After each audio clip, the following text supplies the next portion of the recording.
Conversamos con el portavoz de Amarillos por Chile, Cristian Barkin, que está acá en el programa, en el estudio. Cristian, muchísimas gracias por la gentileza de estar con nosotros. Encantado de estar acá, por supuesto. Tienen anunciado una conferencia de prensa para más rato para declararse en alerta roja. ¿Qué significa eso?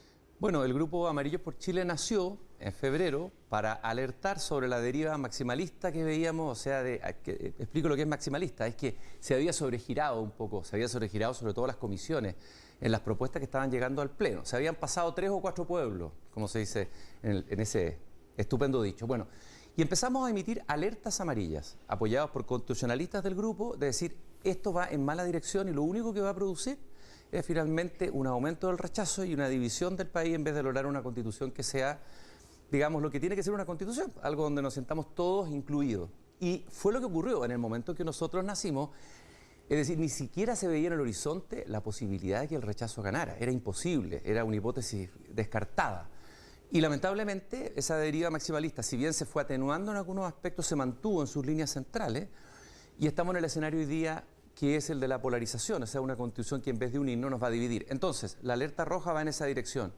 Seguimos, a pesar de todo, seguimos manteniendo la última esperanza, este es como el último cartucho, de decir, tal vez en este proceso último que queda, aunque se dice que el Comité de Armonización solamente va a corregir temas sintácticos o de coma, sin embargo, la convención mismo, el Pleno, es soberano.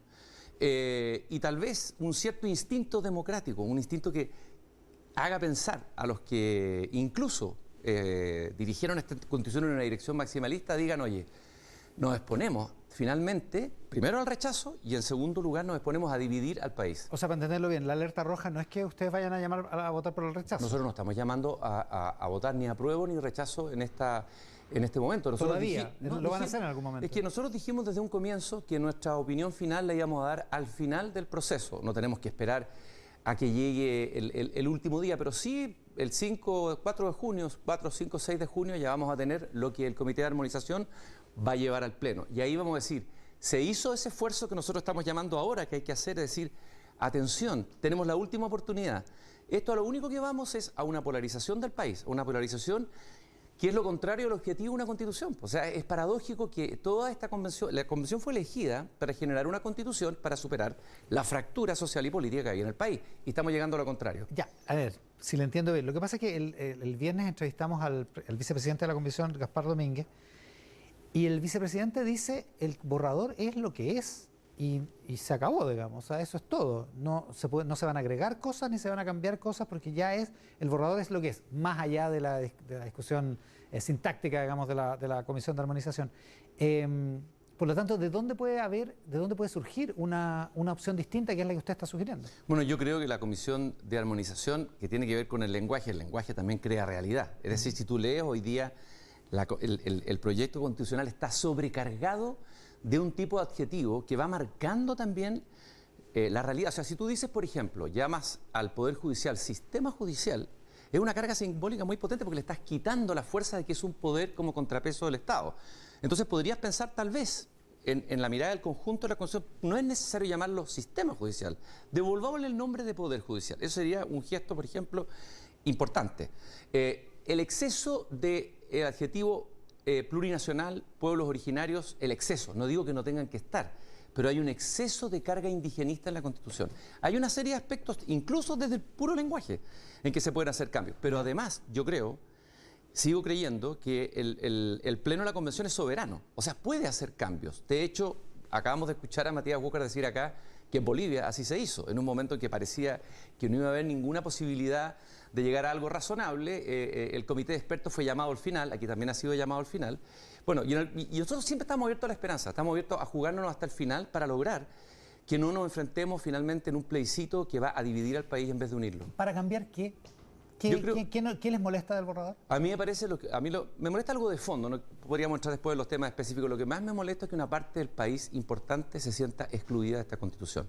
O sea, que pase lo mismo que pasó con la Constitución del 80, cuando la izquierda y la centroizquierda se sintieron excluidas por la Constitución. Ya. Hoy día hay un artículo, una columna de Lucía Santa Cruz, una destacada liberal, alguien de derecha liberal, historiadora, una persona que yo admiro y respeto mucho la diferencia, yo no soy liberal, que dice, nos sentimos excluidos, ya con este borrador sentimos que hemos sido excluidos de alguna manera del futuro del país. Y a mí me parece que es grave que no solamente la derecha se siente excluida, sino que también algunos sectores del centro y la centroizquierda, digo, nosotros, los que representamos Amarillo, este pequeño grupo, también nos sentimos excluidos y sentimos que no hemos llegado a un texto que nos reúna y que genere un consenso mínimo, porque es un consenso mínimo, en que todos tengamos que ceder. Eso es una constitución. ¿Esa exclusión teórica obedecería a un cierto revanchismo de algunos convencionales?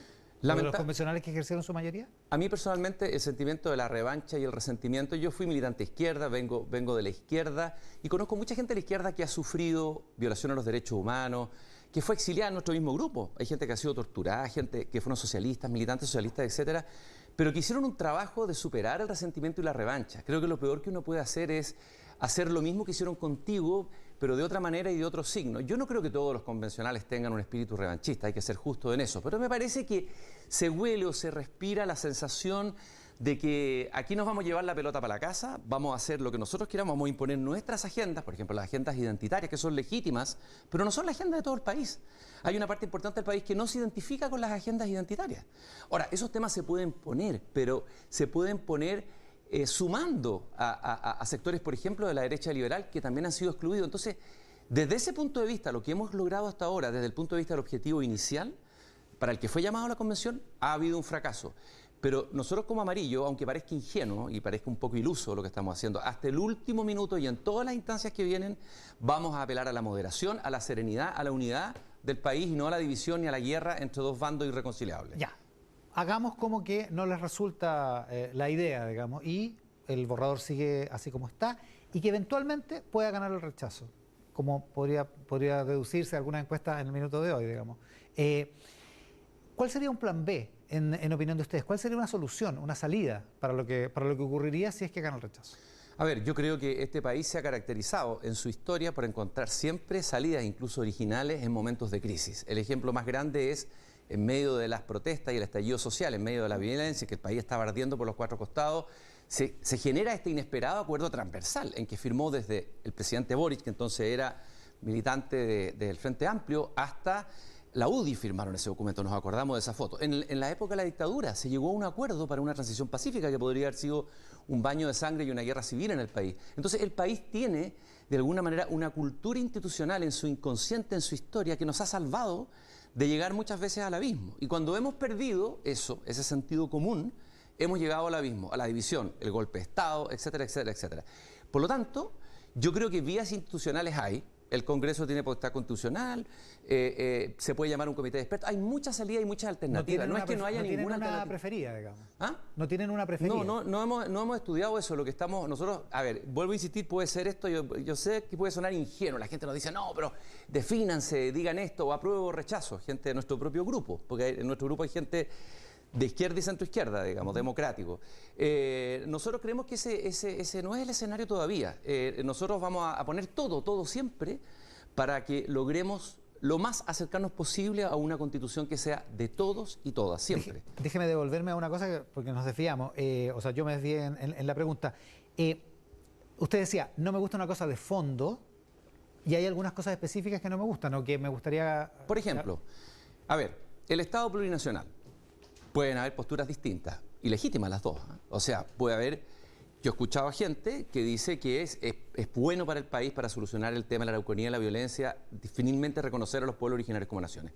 Pero hay otras personas, tanto expertos como miembros del mundo político, que dicen el Estado plurinacional, en vez de solucionar el tema de la Araucanía, lo va a agravar. Ese es un tema en discusión. Es un tema donde no hay un acuerdo y un consenso. Hay que buscar un punto intermedio. ¿Cuál habría sido desde mi punto de vista? Yo no soy constitucionalista, estoy hablando desde el estudio, el conocimiento de alguien que es un ciudadano nomás. Yo habría colocado Chile Estado pluricultural. Eso habría generado un consenso. La derecha más liberal habría estado dispuesta a firmarla. Creo que la mayoría de los chilenos estaríamos de acuerdo con eso. O sea, reconocimiento a los pueblos originarios, pero no pasarnos una línea hacia un Estado plurinacional que se parece más a estados como Bolivia y Ecuador, que sí tienen un 60 o 40% de su población indígena, y nosotros que tenemos un 12%. Entonces, y así uno empieza a buscar en cada uno el sistema político. El sistema político optó por una especie de engendro un poco raro, porque no existe en ninguna parte del mundo, es un experimento. Un presidencialismo atenuado con un bicameralismo, me cuesta el adjetivo. Sí, las palabras no son fáciles. Asimétrico. Ya el nombre suena que está forzado y que aquí más que una claridad en el sistema político es porque se llegó a través de un acuerdo a esto dentro de la convención. Eso no existe en ninguna parte del mundo y no tiene que ver con nuestra realidad y con nuestra historia, y la mitad del país piensa que eso es malo, que quiere el Senado, una parte importante que es la derecha, por lo menos. Entonces, busquemos un punto medio. Vamos en la dirección de las transformaciones, la dirección de las reformas, que es lo que el país quiere, pero no nos pasemos para la punta, no nos sobregiremos. Y el problema aquí es que la convención se sobregiró, esa es la verdad. A lo mejor con buenas intenciones, muchos lo hicieron con buena intención, pero se sobregiraron y eso es lo único que va a producir. Lo más probable es que tengamos un plebiscito muy estrecho. Y si gana la prueba por un margen estrecho, yo creo que eso es una derrota para cualquier constitución que quiere representar a todos los habitantes de un país. Ahora, de todas maneras, hay una mayoría de centroizquierda en el país, una mayoría que se reflejó muy claramente en la segunda vuelta presidencial y en la votación agrupada de la primera vuelta también, independientemente de que el candidato Boric haya llegado en segundo lugar. Espera, Iván. En esa segunda vuelta hay que decir que el candidato que iba en la alternativa frente al candidato de la izquierda era un candidato, digámoslo, de extrema derecha. Es decir, un candidato de extrema derecha en Chile consiguió el 44% de los votos. Eso yo creo que es una señal que la izquierda tiene que tomar en cuenta. O sea, que en Chile no solo existe una derecha, sino que existe un país que está dispuesto a votar por un candidato que está más cerca de una derecha más extrema o más radical que por un candidato de izquierda. Entonces, a ver, la mayoría... eso hay que tomarlo como una alerta, dice usted. Totalmente, y además la mayoría son cambiantes. O sea, este país ha demostrado que votaba por Piñera, después votaba por Bachelet. Gente de centro izquierda votó por Piñera o no fue a votar en una vuelta y otra. O sea, hay gente que cruza el río, digamos, pero, sí. pero así en términos largos, si uno mira la historia, hay una mayoría de centro izquierda. Sí, ¿qué es lo que hace pensar que el rechazo tampoco es que tenga el triunfo ganado? Yo no he dicho eso y ni siquiera me he puesto en ese escenario. Pero te quiero decir que esta Constitución no es de centro izquierda. Esta Constitución tiene un tinte de izquierda radical, un tinte más de izquierda radical que de centro izquierda. ¿Por qué? ¿En qué se nota? Bueno, en todo lo que yo acabo de decir. Es decir, la izquierda democrática en Chile tiene una tradición, por lo menos desde la transición en adelante, de buscar acuerdos transversales. Y los grandes cambios que se han hecho han sido fruto de acuerdos transversales. Y aquí por primera vez hay una izquierda que primero toma muchas banderas identitarias, demasiadas, encuentro yo. Hay algunas que son interesantes, pero que uno podría haber dado algunos pasos, pero yo encuentro muy radicalizado. Y le propone al país una constitución más bien experimental en muchos sentidos, una constitución como de vanguardia en ciertos temas, el tema del feminismo, el tema del indigenismo, más que pensando en una constitución que nos reúna a todos. Yo habría hecho una constitución, si hubiera podido yo, habría hecho una constitución más reformista, una constitución que cambiara de este Estado subsidiario a un Estado social de derechos, en eso estamos de acuerdo, pero no pasándonos para la punta en temas que dividían a los chilenos. Ese es el punto central. ¿A principios de junio, cuando termine el trabajo de armonización, van a tomar una decisión ustedes como grupo? Primero vamos a leer, como lo hemos hecho siempre, muy tranquilamente y estudiosamente el texto, eso lo hacemos. Creo que aquí el problema que prima son las emociones hoy día en el debate político chileno más que la razón. Racionalmente me comprometo que Amarillos va a leer el borrador y nos vamos a hacer la pregunta: ¿este borrador final es bueno para el país o es malo para el país? Esa es la pregunta central. Y creo que hay que desdramatizar cualquiera de las dos opciones. Yo creo que tenemos que todos colaborar para poner paño frío y no acercarnos a una guerra política de polarización extrema. Eso es lo que yo creo que tenemos que lograr. Entonces, tantos los que estén por una opción o por la otra tienen que decir, ¿son legítimas las dos opciones? El país va a tener que optar, pero no significa que ninguna de las dos signifique ni el caos ni la catástrofe. Yo creo que hay que abandonar toda propensión a campañas del terror y etcétera, etcétera, etcétera. Cristian Barken, portavoz de Amarillos por Chile, esta mañana en Mesa Central. Cristian, muchas gracias por la gentileza. Gracias a ti.